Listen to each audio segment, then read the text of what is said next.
Bismillahirrahmanirrahim. Assalamualaikum warahmatullahi wabarakatuh.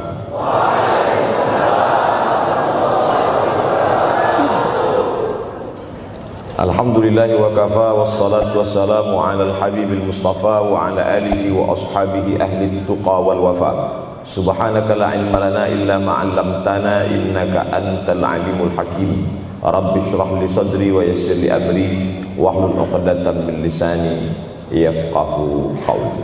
Yang sama-sama kita hormati bapak-bapak wakil rektor, tidak dapat saya sebutkan satu persatu, ketua takmir masjid, hadirin hadirat jamaah fardu subuh, bil khusus adik-adik mahasiswa mahasiswi, insyaallah kita semua dimuliakan Allah Subhanahu wa taala.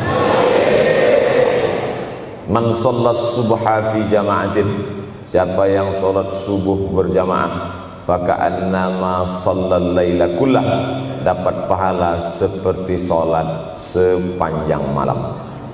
Berarti kita sudah salat sepanjang malam, tapi tetap besok malam tahajud.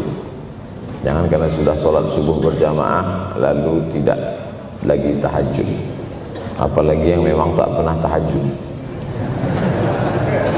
dan ini dijadikan alasan. Besok kalau ada orang membangunkan dia, bangun salat tahajud, man shallas subha fi jama'atin faka'annama shallal laila kullah. Man shallas subha fi jama'atin, siapa yang salat subuh berjamaah, kana fi zimmatillah. Dalam hadis yang lain, siapa yang salat subuh berjamaah, maka sampai petang sampai malam nanti dia akan mendapatkan zimmatillah, tanggungan. Makna tanggungan, dipelihara, dijaga Allah zahir dan batin. Kalaupun dia mati hari itu, matinya dalam istiqamah dan husnul khatimah. Tapi dalam hadis ini cuma 3 Ustaz. Idza haddatsa kadzaba, bicara dusta, wa idza wa'ada akhlafa, kalau berjanji ingkar, wa idza tumina khana, kalau diberi amanah berkhianat. Dalam hadis lain, kalau sudah dilihat orang salat subuh berjamaah, insyaallah diselamatkan dari nifaq, kemunafikan dalam hatinya. Munafik diambil dari 3 huruf, nafaqa. Nafaq, panal, terowongan, 2 pintu, ada pintu masuk, ada pintu keluar, punya 2 wajah, berbeda zahir, berbeda batin. Tapi salah satu tanda adalah pada salat subuh. Mudah-mudahan Allah menyelamatkan kita dari sifat munafik. Makanya perempuan-perempuan kalau mau dapat suami yang selamat dari munafik, inilah dia pasukan sholat subuh ini. Selesaikan aja dulu 8 semester.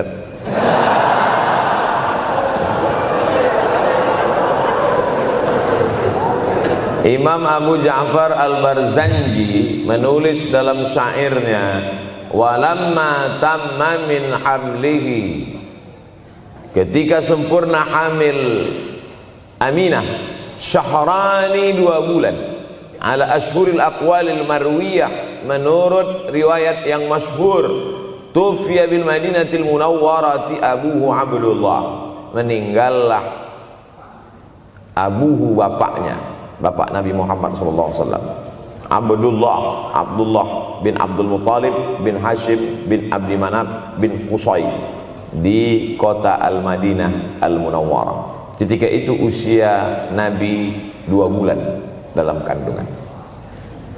Setelah itu Nabi SAW pun lahir, dibesarkan dalam peluk cium kasih sayang Aminah. Lalu kemudian pada usia lebih kurang 4 tahun dibawa lagi ziarah ke makam ayahnya. Dan dalam perjalanan pulang dari ziarah itu meninggal pula Aminah. Apa pelajaran yang ingin diambil dari kematian ayah dan ibu Nabi ini? Banyak analisa sesuai dengan ilmu orang masing-masing. Bagi psikolog yang katanya pengaruh akal manusia itu dipengaruhi 4, maka kata mereka manusia ini berpikir itu dipengaruhi oleh pertama ayah, yang kedua ibu, yang ketiga bacaan, yang keempat lingkungan. Maka Allah ingin membersihkan Nabi Muhammad sallallahu alaihi wasallam dari 4 ini. Apakah akal Nabi Muhammad itu dipengaruhi oleh ayahnya? Tidak, karena dia tidak sempat bertemu. Apakah Nabi Muhammad SAW itu akalnya dipengaruhi oleh ibunya? Tidak, karena 4 tahun sudah meninggal dunia. Apakah Nabi Muhammad SAW itu dipengaruhi oleh bacaannya? Tidak, karena Nabi tidak bisa membaca. Walladzi ba'atsa fil ummiyina rasulan minhum. Allah yang mengutus dia kepada umat yang ummi, la yaktub wa la yaqra, tak menulis dan tidak membaca. Minhum, dan dia bagian dari mereka. Dia juga tidak bisa tulis baca. Apakah Nabi Muhammad SAW itu dipengaruhi oleh lingkungannya? Tidak, karena di lingkungannya zina begitu bebas, tipu muslihat, dan dia tetap dengan jati dirinya bergelar Al-Amin, orang yang paling amanah menurut para psikolog. Tapi ada analisa lain. Mengapa ayahnya meninggal ketika dia berusia 2 bulan dalam kandungan, dan belum sempat pula dia mendapatkan kasih sayang seorang ibu? Di situ pula dia meninggal dunia, ibunya saat dia berusia 4 tahun. Maka salah satu analisanya adalah Allah ingin menjaga Nabi Muhammad SAW tidak sempat durhaka pada ayah dan ibunya, karena orang yang durhaka tak layak menjadi Rasul utusan Allah Subhanahu wa ta'ala. Makanya sehebat-hebatnya bapak Nabi Ibrahim bernama Azar. Apa kata Azar? Wa idh qala Ibrahimu li abihi Azara. Ingatlah ketika Ibrahim berkata kepada bapaknya Azar, atattakhidhu asnaman alihah. Mengapa engkau menjadikan berhala ini sebagai Tuhan, wahai bapakku Azar? Apa jawab Azar? La illam tantahi, kalau kau tidak berhenti menceramahi saya, la arjumannaka, aku lempar engkau pakai batu. Wahjurni maliya, tinggalkan aku untuk waktu yang sangat lama. Pergi sana, kata Azar. Apa jawab Nabi Ibrahim alaihissalam? Salamun alaika, selamat untukmu wahai ayahku Azar. Aku akan memohonkan astaghfirulaka rabbi, memohonkan ampun kepada Allah dosa-dosamu supaya diampunkan Allah. Innahu kana bi hafiyya, sesungguhnya Allah amat sangat sayang dan mengabulkan doa-doa.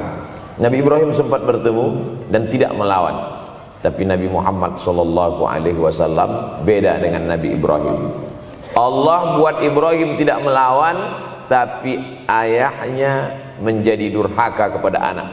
Sedangkan Nabi Muhammad SAW dua-dua dan dijaga Allah Subhanahu wa ta'ala. Nabi Muhammad dijaga sehingga tidak sempat durhaka kepada Abdullah dan Aminah, dan Allah pula menjaga Abdullah, menjaga Aminah, sehingga tidak sempat menyakiti manusia yang paling mulia, Nabi besar Muhammad sallallahu alaihi wasallam. Saya tidak memilah-milih nabi-nabi, karena kita memang tidak boleh la nufarriqu baina ahadim mir rusuli. Kita tidak boleh membeda-bedakan antara satu nabi dengan nabi yang lain. Lalu yang membedakan itu siapa? Allah Subhanahu wa ta'ala. Dari cara panggilnya saja berbeda. Kalau Nabi Adam dipanggil Allah, ya Adam uskun anta wa zawjukal jannah.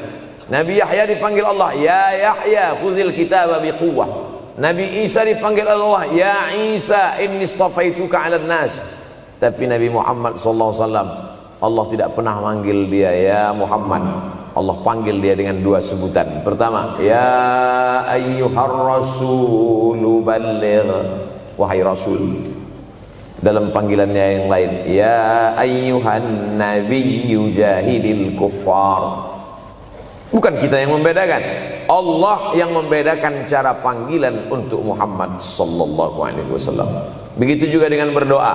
Kalau Nabi Musa alaihissalam, dia yang berdoa, Rabbis shrahli sadri, lapangkan dadaku, wa yassirli amri, mudahkan urusanku. Tapi Nabi Muhammad tidak berdoa, Allah langsung memberi. Apa kata Allah?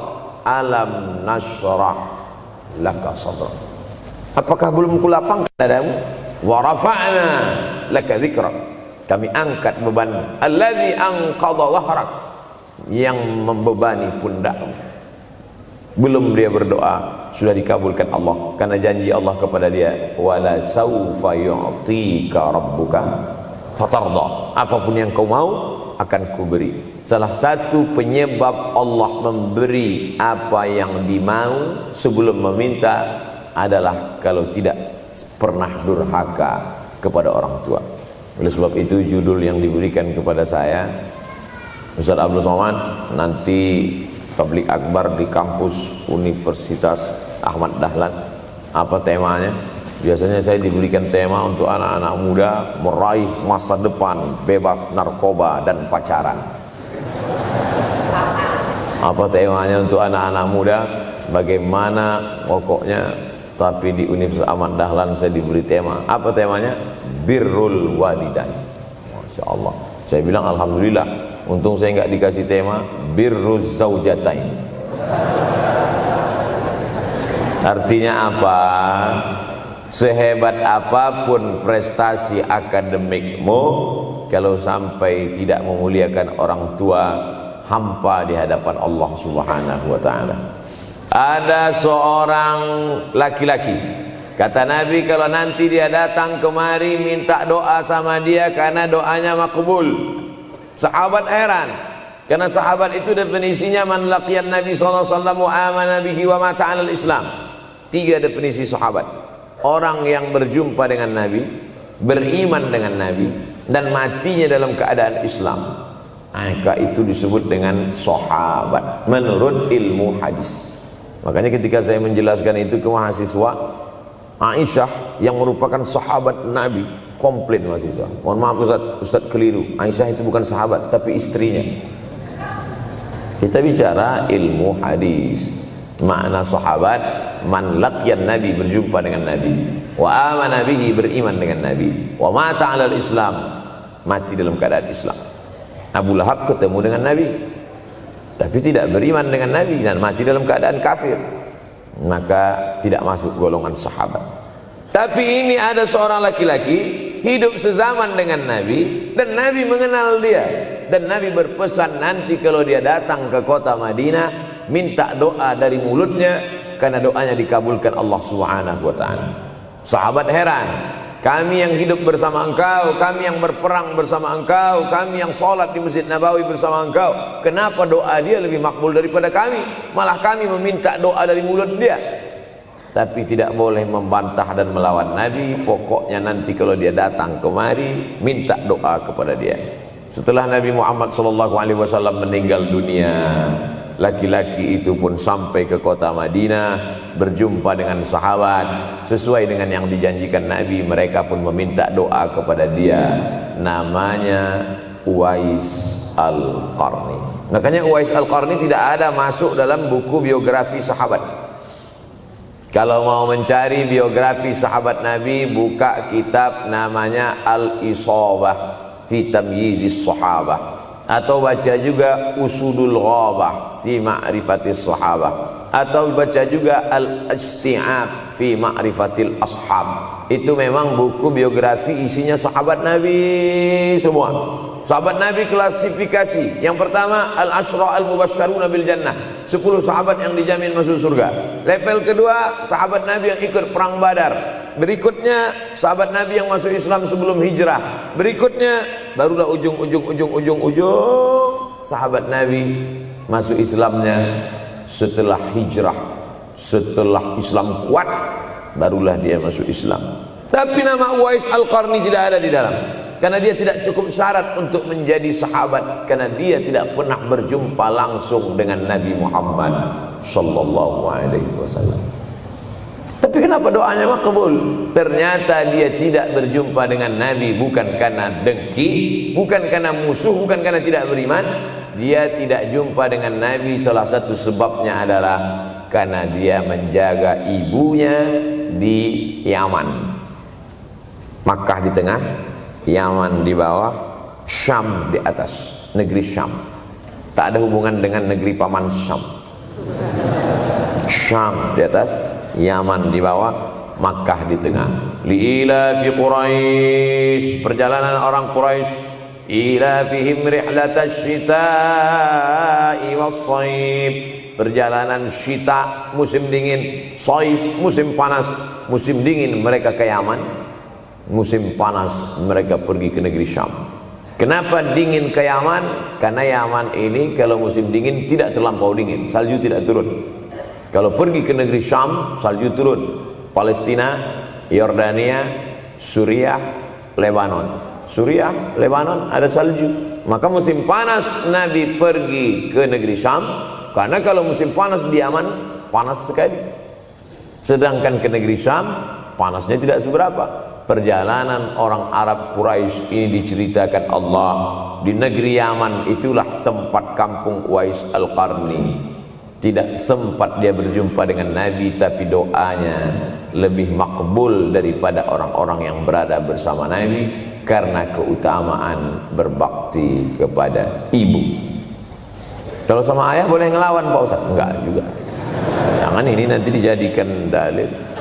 Kamu kenapa lawan bapakmu? Ada seorang laki-laki. Ini kadang jamaah pandai motong-motong ceramah saya, hanya untuk mencari pembenaran. Sedangkan kita ngaji ini mau mencari kebenaran. 1000 dalil bagi orang untuk mencari kebenaran, tapi ada 1001 hujjah untuk orang yang suka mencari pembenaran. Nah, jadi kalau saya bicara tentang ibu, sesungguhnya ayah sudah masuk. Karena tanpa ayah kita juga bukan apa-apa dan bukan siapa-siapa, walaupun jatah ayah sepertiga, sedangkan ibu lebih daripada itu. Man ahaqqun nas bi husni suhbati, siapa orang yang paling layak mendapatkan baktiku ya Rasulullah? Ummuka. Summa man, siapa lagi? Ummuka. Summa man, siapa lagi? Ummuka. Summa man, abuka. Itu yang menyusun itu Nabi SAW, bukan saya. Itu makanya ibumu, ibumu, ibumu, bapakmu. Kenapa Nabi 3 kali? Kenapa Nabi menyebut laki-laki 1 kali, perempuan 3 kali? Karena ibumu mengandung, ibumu melahirkan, ibumu menyusukan. Siapa yang mau dapat 3 kali? Coba yang 3 ini. Mengandung, melahirkan, menyusukan. 3 ini belum bisa dilakukan oleh laki-laki dimanapun. Adapun merubah wajah sudah bisa. Makanya ada lady boy, wajah lady, betis boy. Tapi untuk mengandung tidak bisa. Ana Rahman, aku ini Rahman, kata Allah. Syaqaqtur rahim wa ja'altu lahu isman min ismi. Aku ciptakan satu makhluk di dalam perut perempuan, maaf, namanya rahim, dari namaku. Ini yang belum bisa dibuat dokter dimanapun di dunia ini, menciptakan rahim, belum bisa. Andai terpecah rekor ini, maka kebanggaan luar biasa bagi LGBT. Tidak bisa, sampai hari kiamat tidak akan bisa, janji Allah. Karena Allah mengatakan dalam hadis qudsi, Ana Rahman ja'altu lahu isman min ismi.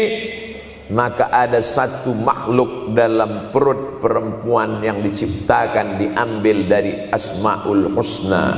Sehebat-hebatnya laki-laki, dari ujung rambut sampai ujung kaki tidak ada di tubuhnya ini yang diambil dari Asmaul Husna, tak ada. Bahwa namanya dari Asmaul Husna ada, Abdus Somad. Tapi ada makhluk di badannya diambil dari Asmaul Husna, itu hanya ada pada perempuan.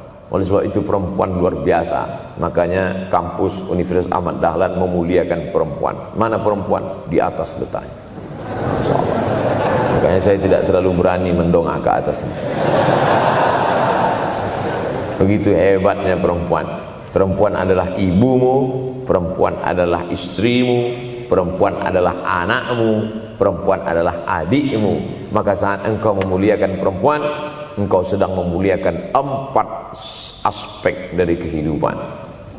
Ketika Nabi Muhammad SAW diutus Allah ke atas muka bumi ini, salah satunya adalah mengajarkan manusia bagaimana menempatkan pada posisinya. Posisi dia adalah tempat kita menumpang. Ketika ada seorang laki-laki yang sudah sukses diwawancarai, siapa orang yang paling berjasa dalam hidup Anda? Dulu waktu saya merantau ke Yogyakarta, belum ada apa-apa, saya sempat numpang di rumah dia selama 4 bulan. Kata seorang artis dalam sebuah wawancara, Begitu bangganya dia berkata, itulah orang paling berjasa kepada saya karena saya sempat numpang di rumahnya 4 bulan. Tapi ada yang dia lupa, bukan rumahnya yang kau tumpang, bukan ruang tamunya yang kau diami, sempat numpang di perutnya 9 bulan 10 hari. Tak pernah kau sebut. Angkat tangan yang tidak menumpang di rahim, langsung dari planet Mars langsung kemari. Enggak ada. Mr. Bean yang kita semua sehebat apapun pernah menumpang di perutnya. Oleh sebab itu makanya dosa yang paling mengerikan adalah kalau ada orang jual sabu-sabu, peminum khamar, di dunianya bahagia, happy, senang. Itu Ustaz, pengedar narkoba, hidupnya aman, adem, ayam, tentram. Di akhirat azabnya baru diberikan Allah Subhanahu wa taala. Ada orang yang pelakor senior, tapi hidupnya di dunia senang-senang saja. Di akhirat nanti azabnya ditunda. Namanya istidraj. Istidraj diambil dari kata daraja, tertunda. Azab yang tertunda. Sudah jadi judul sinetron. Azab yang tertunda. Tapi ada satu perbuatan dosa yang pasti di dunia dirasakan. Apa itu? Durhaka pada orang tua. Orang yang durhaka pada orang tua, di dunia dia tetap dapat, di akhirat dapat sekali lagi. Itu janji Rasulullah SAW. Lama hidup banyak dirasa, jauh berjalan banyak dilihat, lama jadi ustadz banyak yang curhat. Maka tidak 1 2 itu saya lihat dalam kehidupan. Hebat, rezeki banyak melimpah ruah, tapi jauh dari kebahagiaan. Apa sebab? Janji Rasulullah SAW. Orang yang durhaka pada orang tua di dunia sudah dapat, di akhirat dapat lagi. Dapat. Di mana letak keadilan Allah? Kenapa di dunia sudah dapat, di akhirat dapat lagi? Yang di dunia itu baru DP-nya, di akhirat baru kau rasakan cash. Oleh sebab itu jangan pernah melawan pada orang tua. Jangan pernah melawan. Apapun kata dia, jurus menghadapi orang tua ini tidak banyak, 3 saja.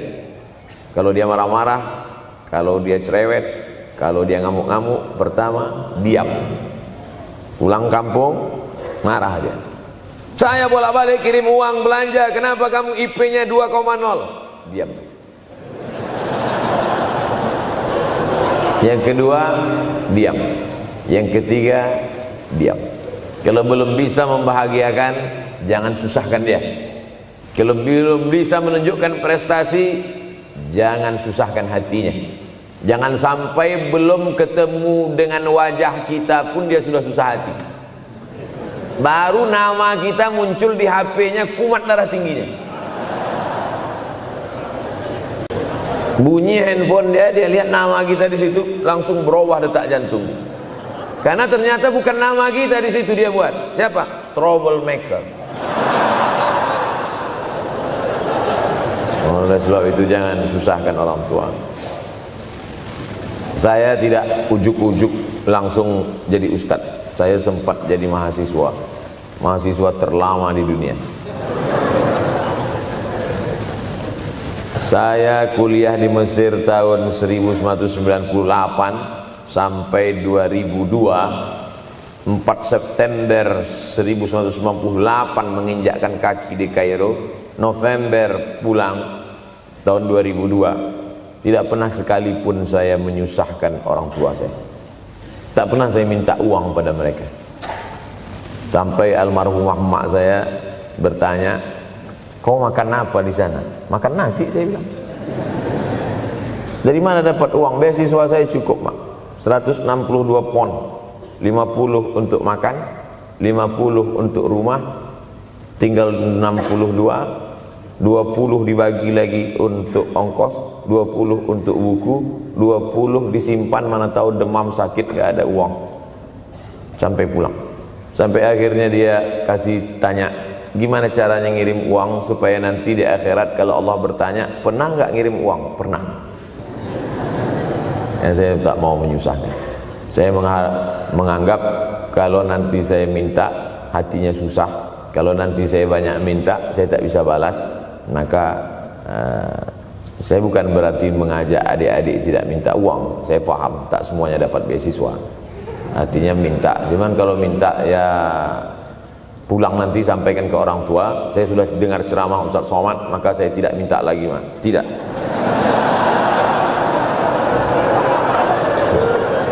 Tapi tolong dirapel setahun sekali aja. Kalau mau merasakan bagaimana sayang mereka, coba hilangkan sayangnya itu agak 1 bulan, 2 bulan, 3 bulan, itu baru terasa. Karena sifat manusia ini kalau sudah tidak ada baru terasa. Judul lagu Roma. Kalau dia masih ada di depan mata kita, masih dekat dengan kita, kita merasa dia biasa-biasa saja. Tapi kalau dia sudah tidak lagi ada, itu barulah.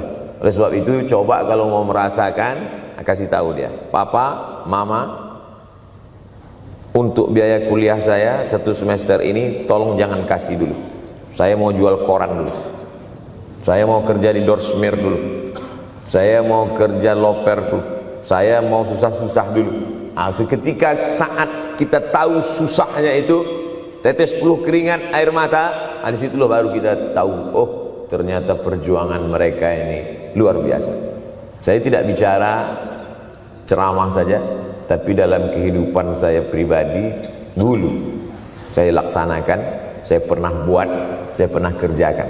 Tapi tidak saya rencanakan itu, saya harus begini, tidak. Memang bagian dari takdir hidup. Mungkin tidak minta uang itu karena jauh ke Mesir. Kalau seandainya dekat, sering juga minta.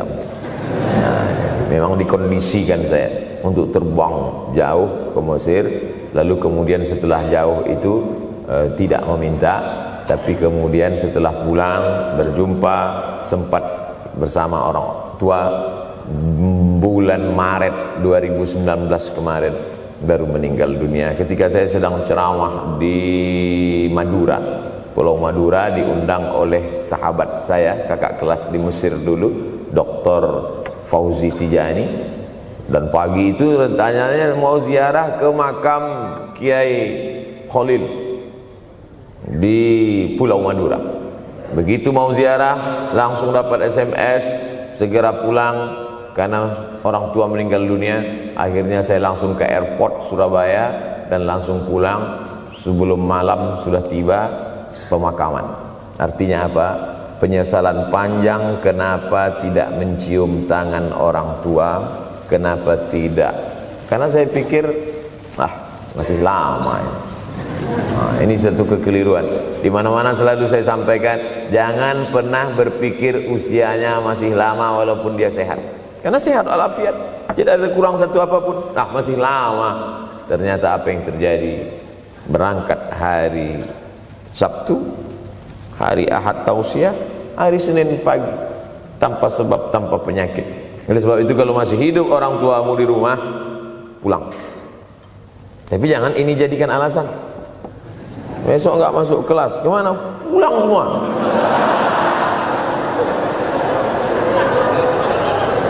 Pulang sesuai dengan kondisi, situasi dan keadaan. Pulang. Kalau masih bisa membahagiakan dia apa makanan kesukaannya, belikan. Suka makan apa dia, belikan. Itu yang dia inginkan.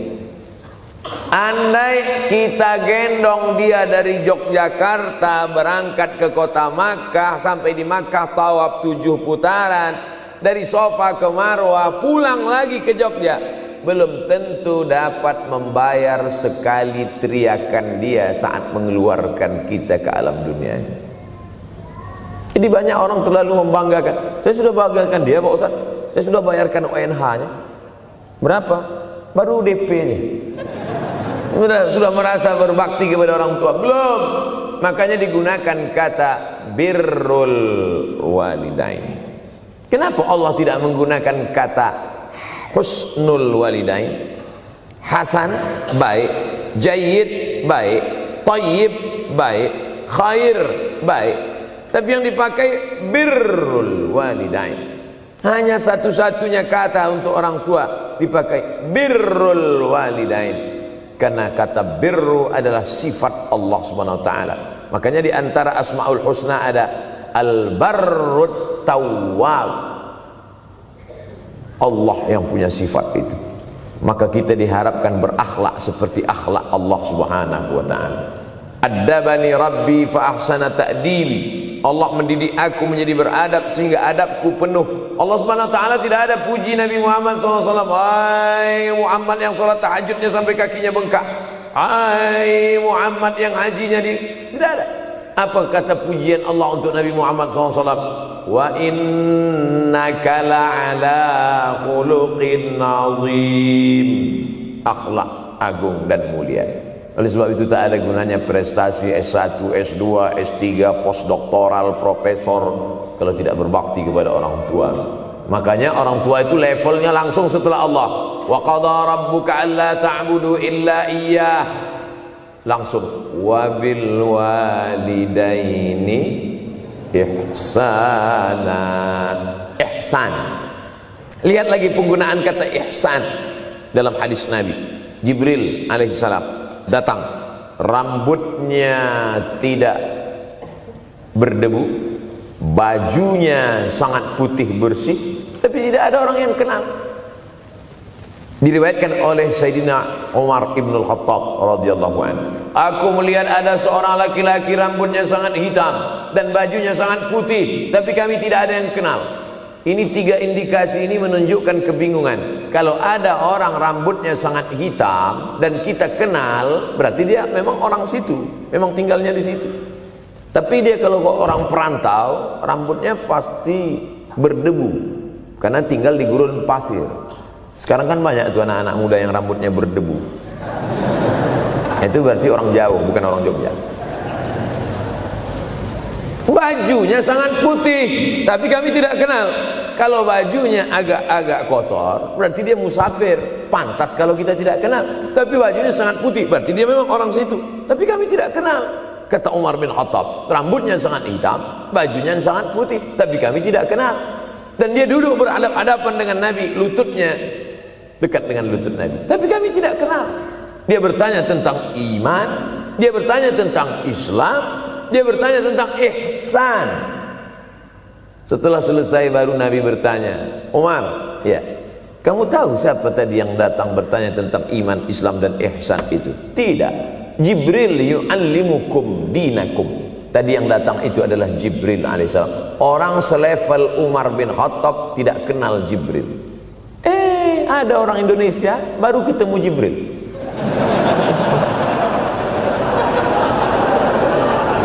Umar bin Khattab kalau lewat di suatu jalan, kalau Umar bin Khattab lewat jalan Sudirman, maka setan lari ke jalan lain. Ini ada orang satu perjalanan sama setan, ngaku kenal dengan Jibril alaihissalam. Makanya kalau baca hadis, satu hadis, tapi analisa dari hadis itu banyak sekali. Umar tidak kenal dengan Jibril kecuali setelah Nabi Muhammad SAW yang bercerita mengenalkan. Dari mana Nabi tahu?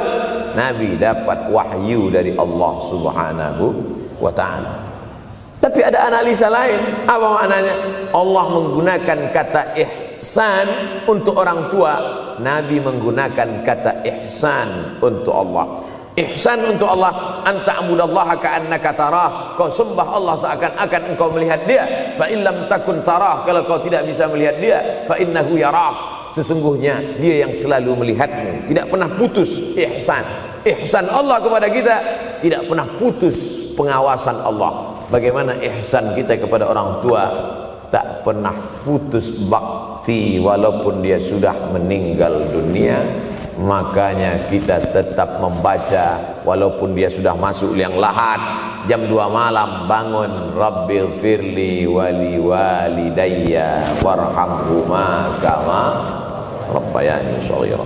Ada seorang sahabat Nabi namanya Sa'ad. Sa'ad sudah jadi bahasa Indonesia. Banyak juga orang Indonesia laki-laki sifat Sa'ad. Orangnya Sa'id, artinya bahagia. Sa'adah, kebahagiaan. Jenenge sapa? Sa'adah. Itu dari bahasa Arab. Sa'adatun, bahagia. Datanglah seorang laki-laki bernama Sa'ad menjumpai Nabi sallallahu alaihi wasallam. Ya Rasulullah, wahai Rasulullah, ummi matat, ibu saya sudah meninggal dunia. Afa atasaddaqu anha, kalau saya bersedekah kira-kira pahalanya sampai apa tidak untuk almarhumah ibu saya? Kata Nabi, tasaddaq, silakan engkau bersedekah. Ayu sadaqatu afdal, sedekah apa yang paling afdal? Saqiyul ma, memberi air minum. Memberi air minum, niatkan untuk almarhum almarhumah, kata Nabi, tasaddaq, silakan sedekah. Langsung tanpa pikir panjang, apa kata Sa'ad? Idzan ahfiru bi'ran, kalau begitu saya gali sumur sekarang juga, sumurnya saya wakafkan dengan niat almarhumah. Oleh sebab itu, yang orang tuanya sudah meninggal dunia, pulang dari sini jangan gali sumur, cukup telepon, assalamualaikum, sumur bor. Cari pondok pesantren yang kesulitan air, pergi ke kaki-kaki gunung, orang mencari air 1 jerigen mikul 5 km jalan. Di situ tempat minum lembu, kerbau, di situ juga mereka mengambil air. Cari, galikan, mengalir air sumur untuk mereka, mengalir pula sampai ke liang lahatnya. Itu bakti kita. Pulang dari sini, cari pondok pesantren, panti jompo, panti yatim. Assalamualaikum Bapak pimpinan yatim, saya lihat ini kamar mandinya sedikit, orang ngantri banyak, keran air tidak ada. Gimana ini? Berapa lagi yang perlu sumur bor di sini? Kami perlu kira-kira 5. Insya Allah. Bapak mau bantu? Enggak, nanya-nanya aja. Nih, ini akan menolong di hadapan Allah Subhanahu wa ta'ala. Tapi kalau dia masih hidup, masih ada, senangkan hatinya. Pulang dari Universitas Ahmad Dahlan Yogyakarta dengan membawa selembar kertas. Apa itu? Transkrip nilai semester ini IP 4. Siapa yang tidak bangga? Bangga orang tua. Saya pulang dari Mesir, saya bawa ijazah LC. Satu lagi ijazah dari Maroko, MA. Ini mak, ijazah LC MA. Saya lihat dia nampaknya tak bahagia. Karena dia dulu waktu saya kecil nyuruh saya, kamu mesti doktorandus. Itulah cita-cita ya dia yang tidak sampai. Saya mesti doktorandus. Di mana mau mencari titel doktorandus sekarang? LCMA. Saya bilang, mak, ini LCMA ini lebih hebat dari doktorandus. Artinya apa? Bahwa menyenangkan hati orang tua itu ketika hati dia terbuka, bahagia, disitulah pintu-pintu rezeki itu terbuka. Turun barokah-barokah itu. Buah kalau matang itu dijolok, jatuh. Dan menjatuhkan rahmat Allah itu, membuka pintu-pintu langit, mengetuk pintu-pintu rahmat dan ridha Allah dengan ridha orang tua. Makanya kata Nabi, ridha Allah fi ridhal walidain. Kalau Allah ridha, maka semua yang kau mau dia berikan. Orang kalau sudah ridha itu artinya senang. Orang kalau sudah senang, semua dia kasih. Apa yang ada di tangannya, itu dia berikan. Tadi malam sampai di hotel, datang seorang jamaah, buka cincinnya. Cincin paling dia sayang, dia kasih ke saya. Laki-laki. Nah nih Ustaz Somad, ambil. Duduk saya tadi, duduk, datang anak muda, dia lihat saya tak pakai sorban, dikasihnya sorban. Cuman akadnya belum jelas apa ngasih atau pinjam, Allah a'lam. Orang kalau sudah senang hatinya, semua dia kasih. Begitulah orang kalau sudah dapat ridha Allah Subhanahu wa ta'ala. Kita baru berharap dapat ridha Allah. Makanya habis salat subuh selalu diajarkan, raditu billahi Rabbah. Aku ridha engkau sebagai Rabbku ya Allah. Apakah Allah ridha terhadap kita? STJ, status tak jelas. Cara mendapatkan ridha Allah, pancing dengan ridha orang tua. Senangkan hatinya, terbuka pintu rezeki. Makanya sulit hidup kita, sempit. Dari kerut kening kita udah kelihatan. Kenapa? Karena tidak ada ridha Allah akibat tidak pernah menyenangkan hati orang tua. Senangkan orang tuamu, jadikan dia seperti raja, maka rezekimu akan melimpah seperti rezeki raja-raja. Bukan hadis Nabi, dapat saya dari grup WhatsApp. Senangkan saja hatinya, apa yang dia mau beri, tapi dengan cara yang halal. Nah, ini harus dalam kurung syarat dan ketentuan berlaku. Jangan gara-gara ceramah ini nanti pulang kalian ke rumah, papa, mama, ini ada mobil, ini ada rumah, ini berangkat pergi haji. Wow, orang tua senang, 2 bulan masuk KPK. Innallaha thayyibun, Allah maha suci, la yaqbalu illa thayyiban. Allah tidak menerima kecuali yang suci-suci saja. Wa anfiqu, berinfaklah. Wa anfiqu, bersedekahlah. Wa anfiqu, berwakaflah. Wa anfiqu, berzakatlah. Min thayyibat, yang baik-baik. Yang tidak baik tidak diterima Allah Subhanahu wa taala. Kamu lagi ngapain? Nyuci. Lagi ngapain? Nyuci. Pakai air apa? Air kencing.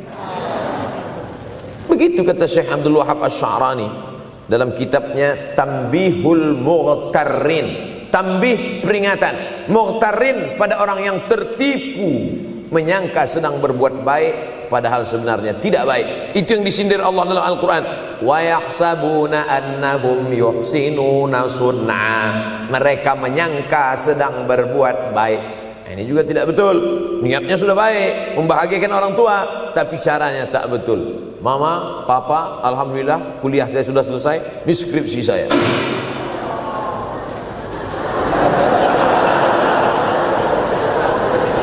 Masya Allah. Bayangkan kalau kiamat tiba-tiba terjadi. Begitulah agaknya terkejutnya kita.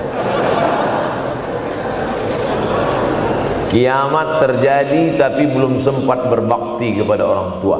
Dosa belum sempat meminta maaf. Silap dan salah, berapa kali kita kencing di kainnya yang bersih. Berapa kali dia tidak jadi tahajud gara-gara kita menangis dari Isya sampai subuh. Pakai pengawet nangisnya. Tapi kita tak pernah sadar itu. Kita menganggap kita di dunia ini dibesarkan angin. Kita menganggap kita ini bangsawan, bangsa yang hidup di awan. Berapa kali dia tidak jadi sholat duha gara-gara kita kencing. Berapa kali nasi yang sudah mau disuap masuk ke mulutnya tak jadi. Bahkan dia tidak makan sama sekali. Dan berapa kali makanan dia belikan hanya untuk susu, hanya untuk menyenangkan kita. Pernah kita balas.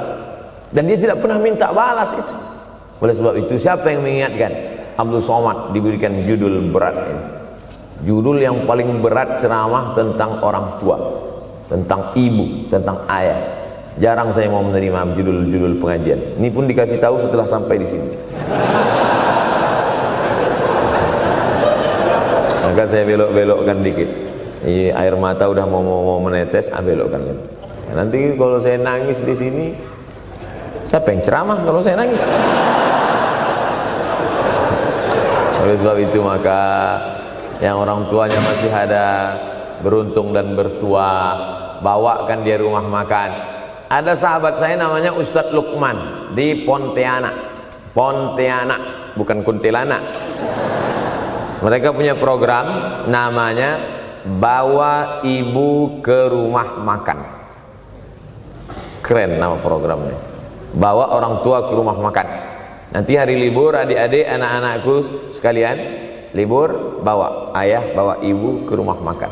Ketika Ustadz Lukman cerita itu ke saya, Ustadz Somad, kita punya program baru nih. Apa nama programnya Ustadz? Bawa ibu ke rumah makan. Alhamdulillah Ustadz Lukman, seluruh rumah makan di Pekanbaru tempat tinggal saya itu, semua sudah saya bawa emak almarhumah saya. Saya bawa sup tunjang, saya bawa rendang, saya bawa goreng ayam, saya bawa goreng puyuh, saya bawa. Cuman ada rumah makan ular sawah itu yang tak saya bawa singgah. Lain dari itu sudah saya bawa. tak ada penyesalan dalam hati. Senangkan hatinya. Apa pakaian yang dia suka. Orang tua itu tidak minta yang besar, asal ada sih. Pulang dari Yogyakarta sampai ke rumah, ini tadi ada nampak sedikit tanda terkenang. Kalau banyak makan sendiri. Ketika dia senang melihat itu, bahagia hatinya, nampak senyum di tepi bibirnya, pada saat itulah rahmat Allah terbuka. Pada saat itulah ridha Allah datang. Mengapa sulit mencari pekerjaan? Mengapa payah mencari penghidupan? Salah satu yang mempersempit ridha Allah itu adalah karena tidak berbakti kepada orang tua. Oleh sebab itu maka judul tema yang diberikan birrul walidain, berbakti kepada orang tua, bahagiakan. Ini ada juga ini anak-anak yang sudah sukses ini, papa, mama sudah meninggal, papa jangan risau, silakan terbang ke Yogyakarta, ada adik di sana, silakan terbang ke Surabaya, ada kakak di sana, silakan terbang ke Kuala Lumpur, ada keluarga di sana, jangan hiraukan. Kata bapaknya, kalian terbangku saja kalian pikirkan, kemana aku hinggap tak kalian pikirkan. Ada sebagian orang ketika ibunya meninggal dunia, marah dia, mengamuk dia anggap kebahagiaan itu sudah hilang, padahal membahagiakan orang tua dua-dua adalah tanggung jawab kita. Kalau dua-duanya sudah tidak ada Pak Ustadz, masih ada keluarga. Ada keluarga. Al-khalah bimasabatil saudara ibu, kakak ibu, adik ibu, sama seperti ibu. Sambung lagi silaturahim, buat dia senang, buat dia bahagia. Man ahabba yubsatalahu fi rizqihi, siapa yang mau lapang rezekinya, wa yunsa'alahu fi azarihi, dipanjangkan umurnya, falyasil rahimahu, hendaklah dia menyambung tali silaturahim. Saya ceramah di satu kota. Sampai di kota itu saya melihat rumah besar, megah, mewah, seperti istana. Cuman saya segan mau nanya, nggak mungkin saya tanya, Pak, ini hasil dari apa? Saya tengok, saya ngangguk. Kawan-kawan saya yang ikut di situ seperti ngelihat kucing semuanya. Mantap. Setelah duduk, makan, habis makan, minum, habis itu Sohibul Bait yang punya rumah pun cerita. Ustadz Abdul Somad, iya Pak. Dulu ini hanya bambu-bambu yang dikasih daun, yang dikasih terpal. Tempat apa Pak? Tempat ibu saya buat pengajian. Setiap tahun dibuat begitu. Pasang tiang-tiang kayu, pasang terpal, daun-daun, pengajian ramai. Sampai akhirnya saya berkata, Bu, pengajian kita hentikan saja, stop. Saya tidak sanggup lagi pasang tenda, pasang terpal ini. Tapi akhirnya apa kata ibu saya? Nanti setelah saya tidak ada, pengajian ini terus kamu buat. Allah bukakan pintu rezeki Ustaz Somad. Inilah yang terjadi sekarang. Saya belikan orang tua saya itu rantai, saya belikan gelang, saya belikan cincin. Bulan depan saya datang, sudah nggak ada lagi. Mana gelangnya Mak? Nggak ada. Mana rantainya Mak? Nggak ada. Mana cincinnya? Nggak ada. Kemana? Itu kan emas mahal. Sudah saya jual. Untuk apa? Untuk bersedekah ke fakir miskin. Rupanya gelangnya, rantainya itu habis dia berikan sedekah fakir miskin. Tobatkah si bapak untuk berbakti? Tidak. Bulan depan dia belikan lagi. Sampai akhirnya diberikan Allah balasan melimpah ruah. Ternyata ini rahasia dari keberhasilan hidup, karena menyenangkan hati orang tua. Saya tak sebut nama, saya tak sebut lokasi, tapi yang mau berkunjung nanti saya kasih lokasi tepatnya. Saya kasihkan nanti alamat dari Google, saya kasih, supaya melihat secara nyata. Kalaulah rezeki itu hanya diberikan kepada orang yang bersungguh-sungguh, pergi pagi pulang petang, peras keringat, banting tulang, maka tentu yang kaya itu adalah sapi yang membajak dari pagi sampai sore. Kalaulah kekayaan, keberhasilan itu diberikan yang paling pandai memanjat, maka tentu yang kaya itu monyet. Tapi Allah berikan kepada siapa yang dia ridhai. Dan penyebab ridha Allah itu adalah karena orang tua yang senang hatinya. Yang sempat durhaka, tidak sempat minta maaf, meninggal dunia dia sudah, apa boleh buat? Kau sudah booking seat di neraka. Yang sudah sempat durhaka, tidak sempat minta maaf, meninggal dunia gara-gara dia pecandu narkoba, pemabuk, pezina, mati. Orang tua dalam keadaan susah. Berapa kali saya ketemu ibu-ibu selesai pengajian, pergi saya ke tempat parkir, ibu tua 70 tahun menangis. Ibu nangis kenapa bu? Anak saya Pak Ustadz. Kenapa dia? Disuruhnya saya jual tanah. Mama jual tanah. Untuk apa mama megang tanah? Udah tua aja pun jual. Mestinya anak itu yang menyenangkan hatinya di hari tuanya, bukan malah menyuruh jual tanahnya. Jual tanah supaya dia bisa bangun rumah, jual tanah supaya dia bisa menyekolahkan anak-anaknya. Na'udzubillah. Sudahlah tidak membahagiakan, malah menyusahkan. Ustaz, anak saya nyuruh saya jual tanah saya supaya dia senang, supaya dia dapat duit. Gimana nih Pak Ustaz? Mungkin si ibu berharap saya menjawab, ibu sabar aja ya bu, sabar ya. Ibu salah tanya bu. Kalau mau sabar cari ustadz lain, ada spesialis sabar, bukan saya. Begitu dia kasih tahu, anak saya maksa saya jual tanah saya, Pak Ustadz gimana? Mana alamat rumah anaknya? Mana? Saya mau datang.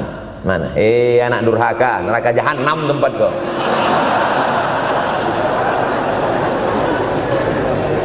Tak mau dia ngasih alamat. Rupanya dia takut nanti anak saya malah marah sama saya, Pak Ustadz. Saya kasihan. Mudah-mudahan Allah berikan kekuatan pada ibu. Tapi cerita ini bukan satu dua contoh kasus. Ternyata zaman sanggup memperkarakan pengadilan hanya karena sebatang pohon kayu. Atau cuma saya yang dapat berita aja? Adik-adik ada juga dapat kiriman itu. Sanggup memperkarakan sebatang pohon kayu. Padahal kalau kau jual semua kebunmu itu, belum tentu dapat menebus. Datang seorang laki-laki mengadu kepada Nabi Muhammad SAW. Ya Rasulullah, ini bapak saya ini kurang ajar sekali. Bapaknya kurang ajar. Diambilnya harta saya ya Rasulullah. Gimana ini ya Rasulullah? Apa kata Rasulullah SAW? Anta wa maluka li abik. Anta sampai ke tempat kita jadi ente. Anta wa maluka, ente, harta ente, li abik, punya bapakmu. Jangankan hartamu yang di rumah itu, dirimu pun punya bapakmu. Nabi membela, seolah-olah Nabi berkata, apa yang diambil itu belum ada apa-apanya dibandingkan melepuh kulitnya untuk memberikan engkau sesuap makanan yang halalan thayyibah. Orang yang durhaka pada orang tuanya, insya Allah anaknya juga akan durhaka kepada dia. Oleh sebab itu maka jangan pernah durhaka. Kalau sempat durhaka lalu kemudian meninggal dunia dia Pak Ustadz, sudah meninggal pun tetap masih bisa berbakti. Pertama dengan doa, kedua dengan sodakoh. Kalau kebetulan rezeki banyak sodakoh. Kalau tidak ada rezeki melimpah, doa. Bangun malam, Rabbi firli wali walidayya warhamhuma kama Rabbi firli, ya Tuhanku ampunkan aku, wali walidayya, ibu dan ayahku, warhamhuma, sayangi mereka berdua, kama, sebagaimana Rabbayani shaghira, sebagaimana mereka mendidik aku. Coba kita lihat susunan kalimatnya, seperti ada kekeliruan kalimat. Na'udzubillah, mana mungkin kalimat Allah keliru. Allah ingin menegur kita, sayangi mereka sebagaimana mereka mendidik aku. Mestinya kalimatnya kan tidak begitu. Sayangi mereka sebagaimana mereka menyayangi aku. Tapi ternyata sayang belum tentu mendidik. Tapi mendidik pasti sayang. Karena bunyi kalimatnya, sebagaimana mereka mendidik aku. Jadi banyak juga anak-anak ini tidak sayang karena salah didik. Disangka sayang itu dengan ngasih motor, disangka sayang itu dengan ngasih gadget. disangka sayang itu dengan ngasih transfer uang yang berlebihan. Belum tentu sayang. Dulu ada insinyur arsitek yang membangun salah satu rumah keluarga saya. Kuliahnya di Jogja. Cerita dia, dulu saya kuliah di Jogja, Ustadz Abdul Somad, insinyur. Terus teman kami sakit di kos-kosan. Kami bingung mau nelpon siapa. Akhirnya datang mobil mewah, parkir polisi, tentara, ramai. Barulah kami tahu rupanya dia anak menteri. Jadi sayang orang tua itu bukan mesti dibelikannya apartemen, dibelikannya mobil, belum tentu. Boleh jadi itu justru menjerumuskan anak. Diberikan apartemen, diberikan mobil mewah. Habis 2 bulan kena virus HIV AIDS. Tapi kalau dibuatnya kita jauh, saya yakin adik-adik kuliah di Universitas Ahmad Dahlan, ada yang dari timur Indonesia, ada yang dari Sumatera, lalu kemudian di tengah kesendirian, belum makan, uang kos belum bayar, transfer macet, datang setan berbisik, hei sebetulnya kau anak yatim piatu yang dibuang. Bukan, orang tuamu bukan tidak sayang, dia hanya sedang ingin mendidik supaya engkau menjadi anak yang mandiri. Maka nanti kalau sedang duduk termenung gitu, tiba-tiba datang bisikan, pergilah cari jembatan, terjunlah. Maka saat itu katakan dalam hatimu, lawan, hei setan. Orang tuaku sayang kepadaku, dia hanya ingin supaya aku mandiri. Ada orang tua yang salah didik kepada anak-anak, sampai mengikat tali sepatu pun anak tidak pandai. Baru mau mengikat tali sepatu, sudah diikatkan. Baru mau makan, sudah disuapkan. Akhirnya anak tidak punya keberanian untuk hidup. Harta dia punya, uang dia punya, materi dia ada, satu yang dia tidak punya, tidak ada mental. Tapi anak-anak, adik-adik Universitas Ahmad Dahlan adalah orang yang punya keberanian untuk hidup. Betul? Yang di hadapan saya ini, siapa yang tidak punya keberanian hidup? Ini yang jam 5:30 masih belum hidup lagi. Ada ini tidak punya keberanian untuk hidup, hidupnya terlambat. Tapi mahasiswa Universitas Ahmad Dahlan punya keberanian untuk hidup. Bahkan mungkin dia lebih dulu hidup daripada saya. Lebih dulu bangun dia tadi. Alhamdulillahillazi ahyana ba'da ma amatana wa ilaihi nusyur. Tengok jam. Oh, rupanya masih jam 1, tidur lagi. Saudara yang dimuliakan Allah Subhanahu wa taala. Maka my life, my adventure, hidup saya adalah petualangan saya. Ini yang mau kita harapkan, berani menghadapi tantangan. Ada orang yang menganggap hidup ini ya simpel-simpel aja lah Pak Ustadz. Tapi ada orang ingin hidup ini penuh dengan perjuangan. Sama seperti makanan. Ada orang simpel aja, nasi, kecap, telur rebus, dah cukup. Tapi ada orang mau ada goreng ayamnya, ada rendangnya, ada supnya, ada tom yamnya, ada lengkap semua. Begitu juga hidup ini. Ada orang yang simpel aja, ambil goreng ikan, makan. Tapi ada satu lagi enggak, pergi naik mobil sampai ke tepi hutan, naik motor, habis itu nyewa speedboat sampai di tengah laut mancing, ujung-ujungnya ikan juga. Yang dia nikmati bukan ikannya, tapi yang dia nikmati adalah proses untuk mendapatkan ikannya. Faham? Itu enaknya ngomong sama mahasiswa. Coba kalau yang masyarakat biasa, kita udah capek cerita, selesai ada pertanyaan, Ustadz maksudnya tadi apa ya? Aduh, capek gitu. Saya terus terang kalau ceramah di depan mahasiswa ini bangkit semangat saya lagi. Ini sekarang rasa-rasa umur 24. Tapi begitu nanti sudah mulai agak jauh dari mahasiswa, balik 42 lagi. Nah, makanya saya senang kalau diundang ke kampus-kampus. Saya kalau di Jogja diundang di kampus terus, walaupun nggak semua nerima.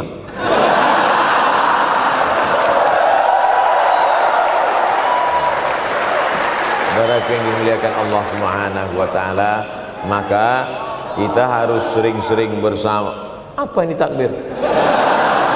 Takbir itu ngusir setan. Tadi saya ceramah jam 4:30, sekarang sudah jam 5:30 artinya saya sudah ceramah 70 menit. Ini sudah keluar dari kode etik, karena di mana-mana saya ceramah 60 menit. Kenapa bisa Ustaz Somad ceramah 70 menit di Universitas Ahmad Dahlan ini? Kenapa? Semangat yang membuat kita. Padahal berdiri lagi, tahan, belum sarapan lagi, tahan. Artinya apa? Yang membuat kita kuat itu bukan materi, bukan makanan, tapi semangat. Maka jangan sempat kehilangan semangat. Bangkitkan semangat. Semangat terus. Semangatnya apa? Semangat ingin membahagiakan orang tua. Kalau lupa, tulis. Biasanya mahasiswa ini kan suka lupa. Tulis di dinding kamar. Semangat bahagiakan calon mertua.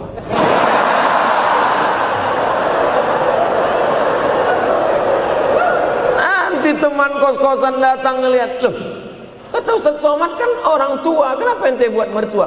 Sedangkan mertuaku saja kebahagiakan, apalagi orang tua.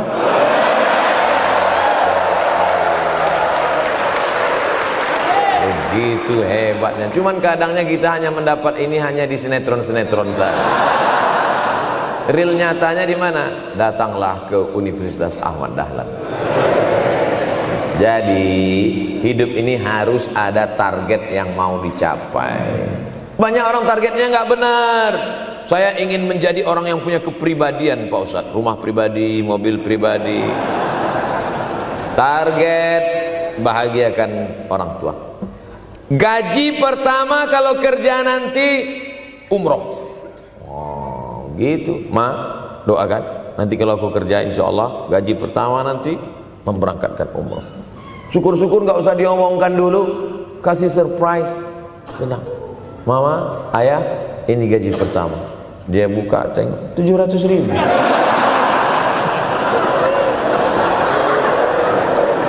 Menangis dia menerima gaji pertama itu, bukan karena harunya sikit. Begitu dia buka amplop, oh kok setitik dong. Haru dia. Kenapa setiap mendapat hadiah dari anak, orang tua selalu meneteskan air mata? Karena kita tidak pernah besar dalam pandangan matanya. Kita sehebat apapun, kita tidak pernah besar di matanya. Di pandangan ibu ayah kita, kita adalah anak kecil yang tapak kakinya 2 jari, panjangnya sejengkal. Maka jangan pernah ceramahi orang tuamu. Jangan mentang-mentang sudah mahasiswa pulang, ayah sini, mama sini, dulu. Assalamualaikum. Bisa. Karena kita tidak pernah besar di mata orang tua. Kita tetap kecil. Walaupun kamu sudah menikah, sudah punya istri, sudah punya anak, kau tetaplah anak-anak dalam pandangan dia. Oleh sebab itu jangan sok besar, jangan sok hebat. Kalau ada pesan yang ingin mau disampaikan, jangan melalui mulut kita, dipinjam mulut orang lain. Tokoh masyarakat, alim ulama, dia ngajinya di mana? Ada yang mau kita perbaiki, jilbabnya mungkin kurang panjang, mungkin ada kebiasaan dia yang kurang baik. Sementara kita udah ngaji, sudah belajar di Universitas Ahmad Dahlan, sudah terpelajar, membuat dia mau menjadi orang baik. Tidak mesti dari mulut kita, pinjam mulut orang lain. Assalamualaikum Pak Kades, pinjam mulut Pak Kades sebentar.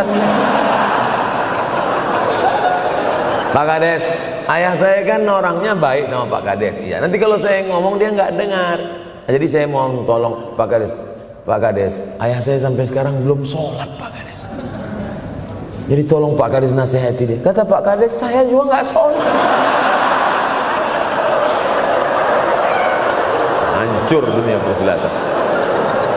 Oleh sebab itu senangkan. Ini banyak anak-anak yang udah ngaji, yang sudah aktivis masjid, merasa ingin orang tuanya baik, dia sendiri menceramahi, nggak ketemu, nggak connect dia. Ayah sini, orang yang tidak sholat neraka jahanam tempatnya. Sakit hatinya, meleleh air matanya. Sekali kau buat air matanya menetes, maka kau akan berenang dalam kesengsaraan. Jangan pernah buat dia menangis. Kalau dia nangis haru Pak Ustadz, nggak apa-apa. Cuman kita kan sulit membedakan mana air mata haru, mana air mata sedih. Sama-sama bentuknya air mata. Makanya ada ungkapan, jangan menangis air mata buaya. Kenapa selalu kalau disebut air mata buaya? Karena memang buaya menangis bukan karena sedih, tapi karena kekenyangan.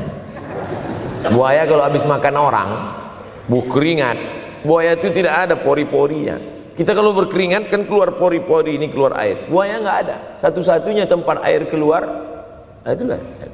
Makanya menangis buaya, keluar air mata buaya. Maka jangan sampai kita nangis karena kekenyangan.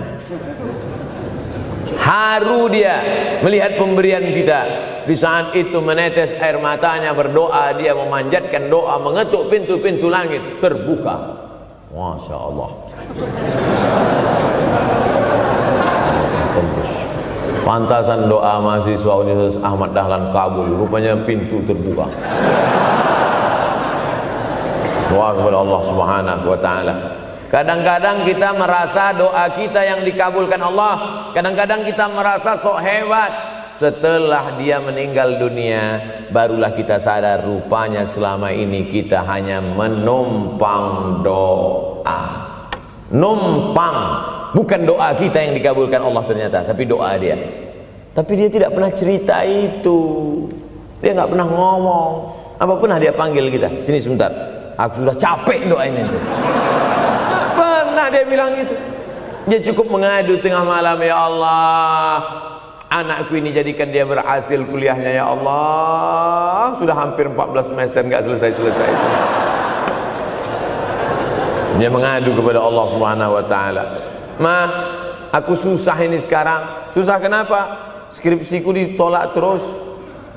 Pembimbing kemarin itu mempersulit terus. Berdoa dia tengah malam, "Ya Allah, lapangkan hati pembimbing itu supaya anakku cepat, ya Allah. Kalau enggak, matikan dia, ya Allah." Kabul, 2 hari setelah itu meninggal. Tapi kita tidak bisa request. Oleh sebab itu maka banyak-banyak dekatkan kepada orang tua, senangkan. Saya ceramah di Malaysia, dibawa jamaah ke mall. Ustaz Samad, esok kita tak ada tazkirah, tak ada tausiah. Kita nak pusing-pusing. Pusing-pusing maksudnya mutar-mutar. Pergilah kami ke mall. Sampai di lantai atas saya lihat anak-anak muda nyuapin orang tua. Ada restoran mahal, mewah. Itu kabarnya kalau mampir di restoran itu makan, itu banyak yang nangis melihat harganya.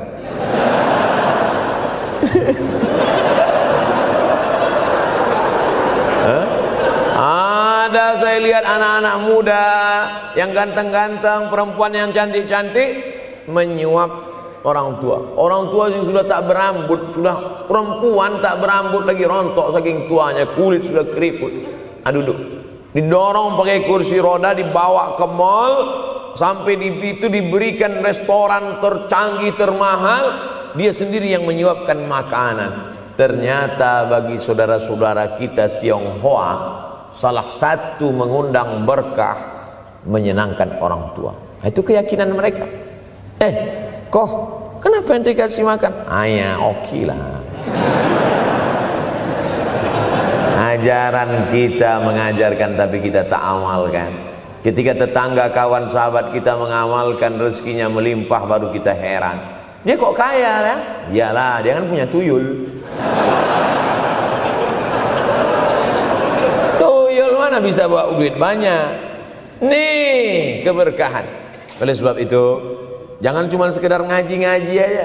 Pulang dari sini, kalau memang tinggal di Yogyakarta atau di luar nanti pas liburan, sisihkan uang, bawa dia ke mall, bawa dia ke restoran, senangkan hatinya, bawa dia jalan-jalan. Cuman tetap juga yang logis. Kalau dia udah tua, janganlah dikasih kacang goreng. Sesuaikanlah, agar-agar kasih. Enggak perlu dikunyah. Kiri kanan gol, kiri kanan gol.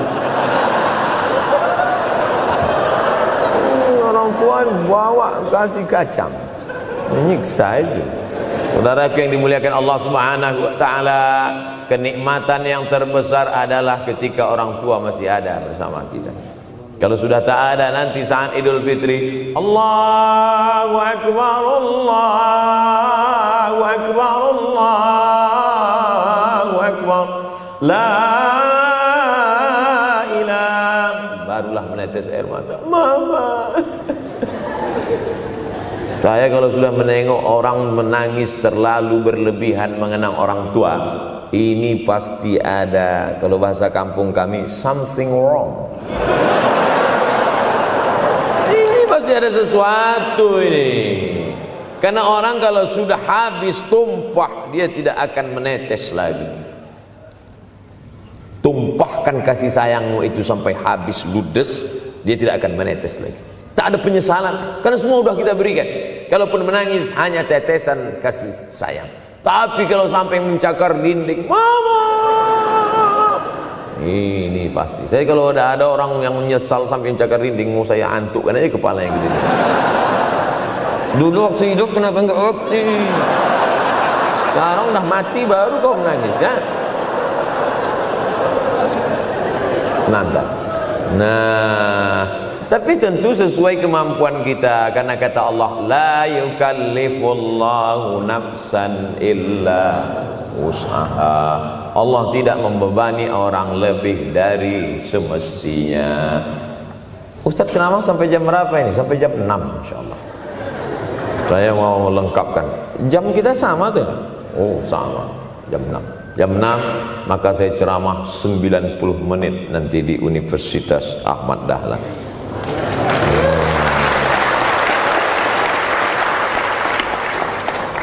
Berceramah di Universitas Ahmad Dahlan merupakan suatu kebanggaan bagi Abdul Somad. Kenapa begitu? Saya pengagum Kiai Haji Ahmad Dahlan, termasuk ulama yang saya kagumi. Lalu kemudian apa kekaguman di antara kekaguman Ustaz terhadap Kiai Haji Ahmad Dahlan? Beliau punya keberanian untuk melawan arus TBC, tahayul, bid'ah, coerafat. Dia berani melawan itu. Dan akhirnya, dan beliau tidak membangun ketokohan. Tidak yang dibangkitkan itu Ahmad Dahlannya, tapi yang dibangkitkan itu metodenya. Yang dibangun itu relnya. Sehingga nanti kalau kereta apinya lapuk, tetap akan ada kereta api baru yang lewat di rel ini. Ini yang dibangun. Dan akhirnya sampai hari ini saya sedang berada di hadapan kereta api yang baru. Ada Thomas.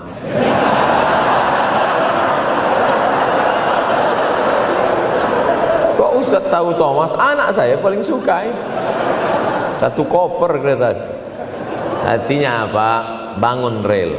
Bangun rel, maka akan ada lokomotif baru.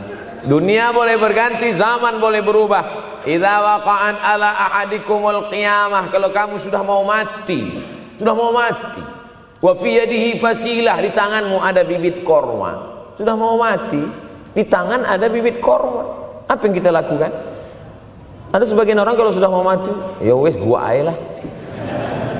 Kalau di tanganmu ada bibit korma, gali-gali tanah sedikit, tanamkan. Untuk apa nanam korma sudah mau mati? Bukan kita sempat memakan manisnya, tak sempat bermaung di bawah daunnya yang rindang. Bukan kita yang menikmati, tapi ada orang lain dan pahalanya mengalir ke makam kita. 28.000 ibadah mengalir ke makam Kiai Haji Ahmad Dahlan. Angka 28.000 itu dari mana Pak Ustaz? Angka mahasiswa Universitas Ahmad Dahlan. Ustaz tahu dari mana? Ya makanya kalau orang ngomong tuh dengar. Makanya saya kalau diundang ceramah, Ustaz nanti sebelum ceramah kita ada acara makan dulu. Ya selama itu saya diam aja. ngumpul-ngumpulkan bahan. Jangan pernah melihat modal materi, tapi kuatkan usaha dan tawakal. Nih, bantuan cuma 6 miliar, tapi ternyata keperluannya berapa? 126 miliar. Tapi buktinya jadi masjid yang besar. Kalau diikutkan modal, mana mungkin cukup? Maka begitu juga dalam menatap hidup ke depan. Kamu kenapa belum juga nikah? Modalnya besar Pak Ustaz. Terus gimana? Nunggu yang gratisan aja lah. Dan begitu, usaha, tawakal, doa. Doa. Nah, bagi yang masih lajang, yang mau nikah, itu kalau bisa doanya jangan sir, agak jahar dikit. Ya Allah, umur udah 40. Dengar sama sebelah, loh belum mas katanya, belum. Bodoh.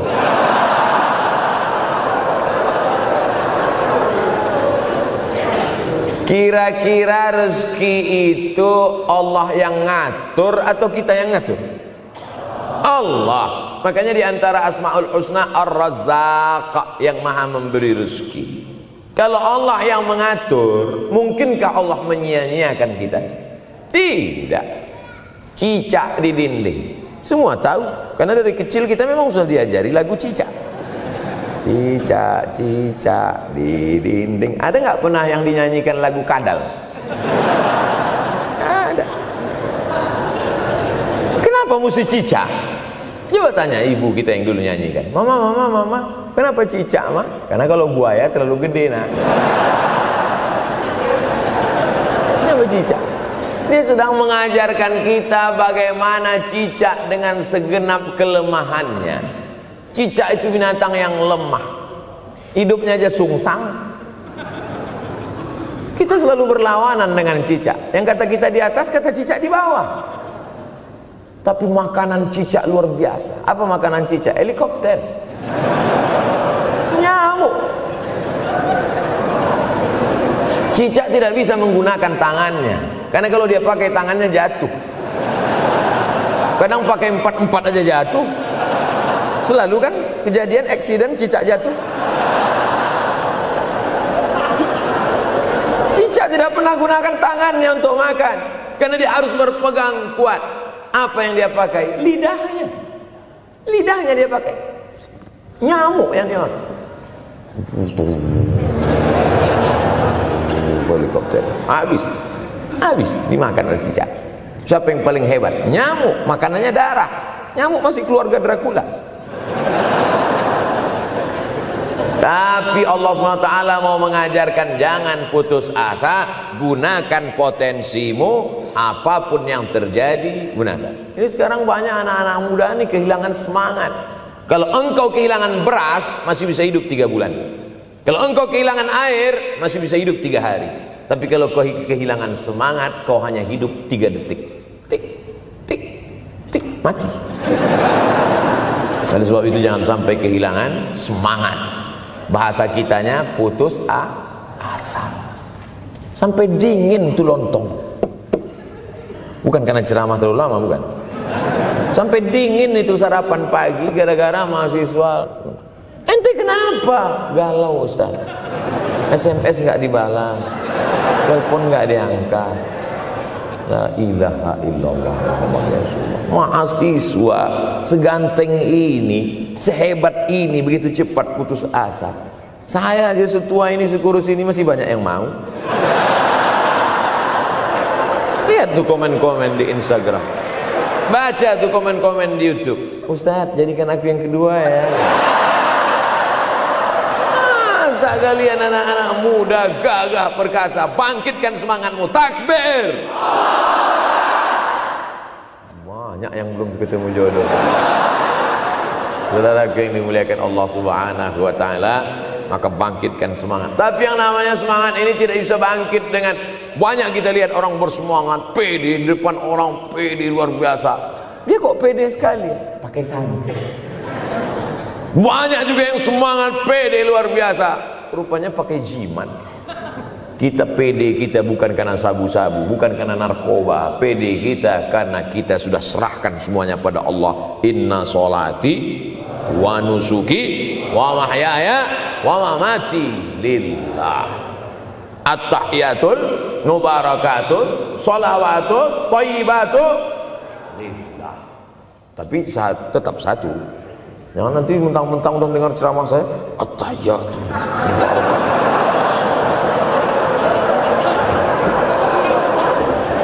Dalam hati saja.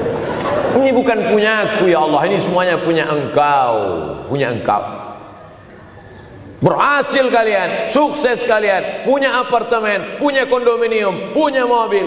Datang teman nanya, hebat ente ya, kaya sekarang ya. La haula wala quwata illa billah. Tapi ngomongnya setelah berhasil. La haula wala quwata itu setelah berhasil atau sebelum? Setelah semua dipuji orang, hebat ente sekarang ya. La haula wala quwwata. Bukan punya saya, punya Allah. Tapi sekarang banyak orang salah. Ente kok enggak kerja? La haula.